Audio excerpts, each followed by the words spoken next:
नमस्कार दोस्तों, digital Bihar AI channel पर आप सभी का स्वागत है।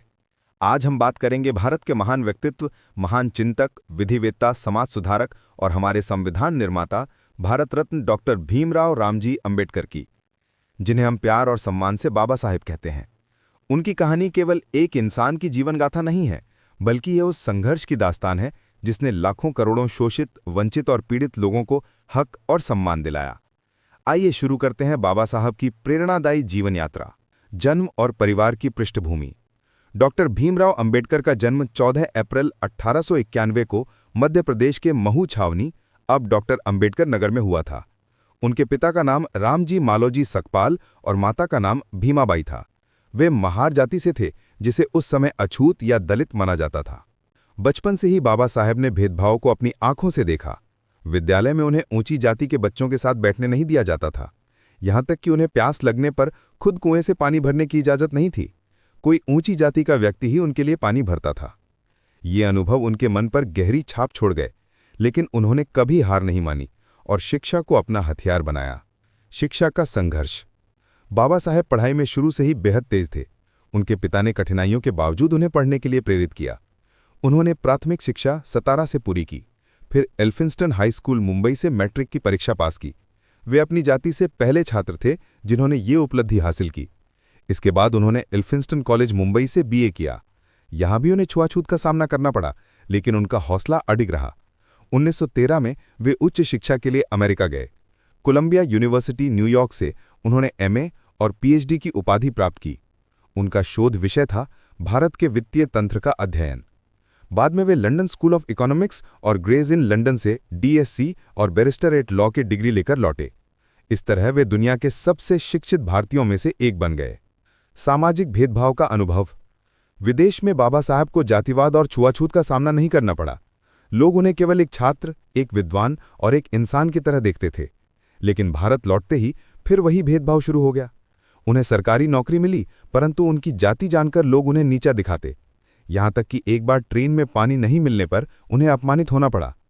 इन घटनाओं ने उनके मन में ये निश्चय पुख्ता कर दिया कि समाज से अछूत प्रथा और जातिवाद को समाप्त करना ही उनका जीवन का ध्येय होगा। समाज सुधार और आंदोलन। बाबा साहेब ने समाज सुधार की दिशा में कई ऐतिहासिक आंदोलन चलाए। महार सत्याग्रह। उन्होंने महाराष्ट्र के महाड़ नगर में चौदार तालाब सत्याग्रह किया। ये तालाब सार्वजनिक था, लेकिन दलितों को पानी लेने से रोका जाता था। बाबा साहेब ने हजारों दलितों के साथ जाकर तालाब से पानी पिया और भेदभाव की जंजीरों को तोड़ डाला। मंदिर प्रवेश आंदोलन। उन्होंने कालाराम मंदिर आंदोलन चलाया, जिसमें हजारों दलितों ने मंदिर में प्रवेश किया। उनका मानना था कि धर्म सबके लिए है, किसी जाति विशेष के लिए नहीं। शिक्षा और संगठन। बाबा साहेब ने बहिष्कृत हितकारिणी सभा की स्थापना की, जो दलितों और वंचितों के अधिकारों के लिए काम करती थी। उन्होंने पत्रिकाएं भी निकाली, मूकनायक, बहिष्कृत भारत और समता। राजनीति में प्रवेश। डॉक्टर अंबेडकर राजनीति में भी सक्रिय हुए। उन्होंने अछूतों की आवाज को ब्रिटिश सरकार तक पहुंचाया। पूना पैक्ट 1932। जब ब्रिटिश सरकार ने दलितों को अलग मतदाता मंडल देने की घोषणा की, तो गांधी जी ने इसका विरोध किया और अनशन शुरू कर दिया। अंततः डॉक्टर अंबेडकर और गांधी जी के बीच पूना पैक्ट हुआ। इसके तहत दलितों को स्वतंत्र मतदाता मंडल नहीं मिला, लेकिन विधानसभाओं में सुरक्षित सीटें दी गईं। स्वतंत्र पार्टी। उन्होंने शेड्यूल कास्ट फेडरेशन और बाद में रिपब्लिकन पार्टी ऑफ इंडिया की स्थापना की। उनका उद्देश्य दलितों और वंचित वर्गों की राजनीतिक आवाज को बुलंद करना था। संविधान निर्माता। भारत की आज़ादी के बाद जब संविधान बनाने की बारी आई, तो डॉक्टर भीमराव अंबेडकर को संविधान मसौदा समिति का अध्यक्ष चुना गया। उनकी कानूनी विद्वता और सामाजिक दृष्टि बेमिसाल थी। उन्होंने संविधान में समानता का अधिकार, छुआछूत उन्मूलन, अभिव्यक्ति की स्वतंत्रता, शिक्षा और रोजगार के अवसर, दलितों, पिछड़ों और महिलाओं के लिए आरक्षण जैसे प्रावधान किए।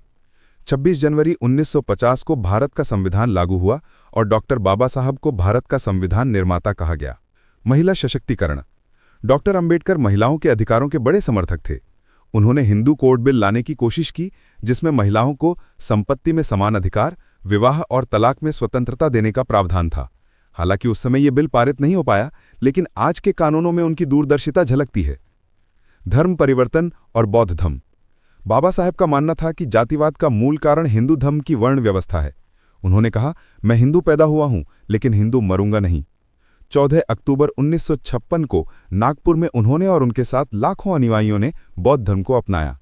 उन्होंने 22 प्रतिज्ञाएं दिलाईं और लोगों को समता, करुणा और बंधुत्व के मार्ग पर चलने की प्रेरणा दी। अंतिम दिन। डॉक्टर भीमराव अंबेडकर का स्वास्थ्य जीवन के अंतिम वर्षों में ठीक नहीं रहा। 6 दिसंबर 1956 को दिल्ली में उनका निधन हो गया। उनकी समाधि को चैतन्य भूमि कहा जाता है, जो आज भी लाखों अनुयायियों का तीर्थस्थल है। विरासत और सम्मान। डॉक्टर भीमराव अंबेडकर की जीवन यात्रा केवल एक व्यक्ति की नहीं, बल्कि पूरे समाज की है। उनकी वजह से आज करोड़ों लोग शिक्षा, राजनीति और समाज में बराबरी का हक पा रहे हैं। 1990 में उन्हें मरणोपरांत भारत रत्न से सम्मानित किया गया। आज भी 14 अप्रैल यानी जन्म दिवस और 6 दिसंबर यानी परिनिर्वाण दिवस पर लोग उन्हें याद करते हैं। निष्कर्ष।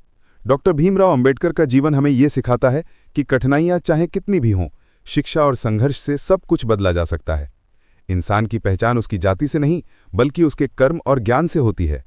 समाज तभी आगे बढ़ सकता है जब उसमें सबको बराबरी का अधिकार मिले। दोस्तों, बाबा साहेब केवल एक नेता या संविधान निर्माता नहीं थे। वे वंचितों की आवाज, समानता के प्रतीक और आधुनिक भारत के निर्माता थे। जय भीम। साथियों, और डिजिटल बिहार AI चैनल को सब्सक्राइब करना ना भूलें।